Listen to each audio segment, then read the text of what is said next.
Now here's where I actually go by the recipe, because if you put too much butter in, your dough's going to get greasy. If you don't put enough in, it's going to be dry, it will crumble up and you can't roll it out.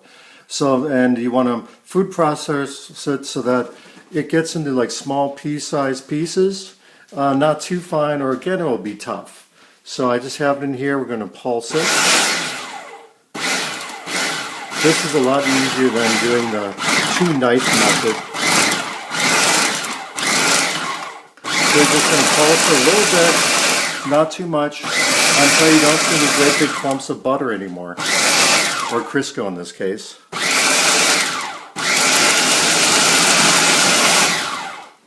Let me see if that's good. I had a few clumps at the bottom, so I went in and stirred a little bit, and just to do a little bit more, and then show you what it looks like.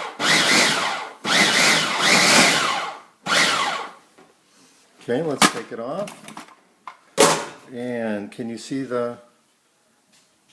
little bits of maybe pea-sized crumbs in there, but it's all mixed up. Okay, next part's the crucial part. We're going to mix this with water. I'm not going to do this in the food processor because that really could get mushy quickly. So I'll do this one by hand. And it's a good thing that I didn't just put water in the food processor, because you see at the bottom I didn't have it stirred up enough, and there are these clumps. So I'm going to go through with two knives, and well, you can't really see because I'm holding the iPad with one, and I'm going to make sure I get all the clumps out so it's smaller pieces. Okay, that looks better. Now we're going to take a third of a cup of like ice water, or really cold water, for each pie, double pie crust, so in this case double it. So I'll take 2/3 of a cup, I'll drizzle over at the top and just kind of fluff it up with a fork. Don't mix it a lot or else it's going to get real tough. Okay, so I'm taking this water, I'm drizzling it over the top, as you can see.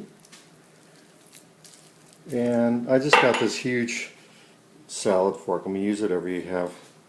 And this kind of toss it around until it all gets kind of moistened.